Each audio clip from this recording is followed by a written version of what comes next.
Welcome to Field of View with Nerd Street Gamers, your weekly dose of gaming news. I'm Darth Mike coming to you from the streets of Riften, and I've been getting my hands in pockets they shouldn't be in, and I found some scoops along the way, so let's get into the news.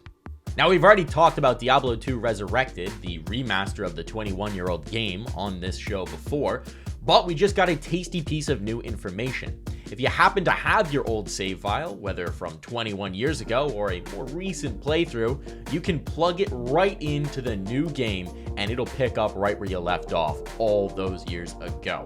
Because the game uses the original source code, you can just bring those save files right over, and that's awesome. Obviously, that's only going to work if you're playing on PC. If you're playing a console version of the game, well, unfortunately, the save files won't play nice, so you'll have to start over from the beginning. But that's maybe not the worst thing in the world, if you can rediscover that Diablo 2 magic all these years later, starting a new chapter in a new book with a new character. Nintendo fans have been craving a new, more powerful Switch for a while now, and it seems they might finally get their wish. According to a report from Bloomberg, Samsung has entered into agreement with Nintendo to produce 7-inch OLED displays for a new, more powerful Switch console. Further reportings confirm that the new console will have 4K capabilities when docked to a television, though still 720p in handheld mode, and a more powerful processor. It all makes sense, as new, more ambitious games have been showing that the hardware of the Switch is a little outdated and has been struggling to keep up. So this new revamp might breathe new life into the console for years yet to come. Nintendo is apparently aiming to release this ahead of the 2021 holiday season in order to boost sales, so keep an eye out for official announcements from Nintendo soon to come. We're gonna have to wait and see what other changes might be coming to the system as Nintendo looks to switch things up and keep them fresh. Microsoft's acquisition of Bethesda game studios looks set to go through, as the European Union and the SEC have now approved the deal, removing the last barriers to it processing.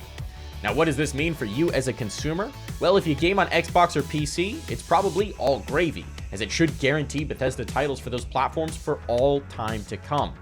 If you're a PlayStation gamer in the meantime, maybe some cause for concern.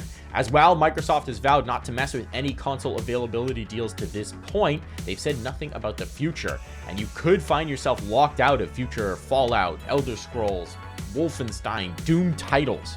You could find yourself on the outside of the cool kids vault. In our human interest department this week, or rather our interesting humans department, a fugitive on the run from a 17-year prison sentence in the UK was detained and discovered after he broke quarantine to pick up a copy of Call of Duty Black Ops Cold War. Apparently, no one had told him that you can download it online now. We may know why he broke quarantine though, as apparently new changes are coming to the Warzone version of the game. They've released zombies onto the map of Verdansk, and players are going to have to battle against hordes of the undead to try and save the world. According to data mined audio files recovered from the game as well, it seems they're destined for failure, and the current rumor striking the COD community is that the whole map is going to be nuked and become completely unavailable as a new Warzone map takes its place. It's an exciting change up to a game that's getting a little old a year in, that should revitalize the game and might just lure more of us out of hiding. Sony has reportedly filed a patent application for a system whereby a non-luminous passive object held by a user would become a controller. Now, what does that line of gobbledygook mean exactly? It means any old household object could be a controller. Presumably, this is meant to be used in VR, and it's a super cool concept whereby you could have any number of peripherals at no added cost to the consumer. A broom could become a sword, a banana, a gun, an orange, a grenade. The possibilities are truly endless here. It's an early stage of a patent application, so presumably this technology is a long way off, but it's a neat idea and certainly one to file away for the future. Well, that's it for this week on Field of View with Nerd Street Gamers, your weekly dose of gaming news. Now I'm gonna go unload some of my ill-gotten gains and— We've got a pickpocket! Hello? Who's there? How did you do that?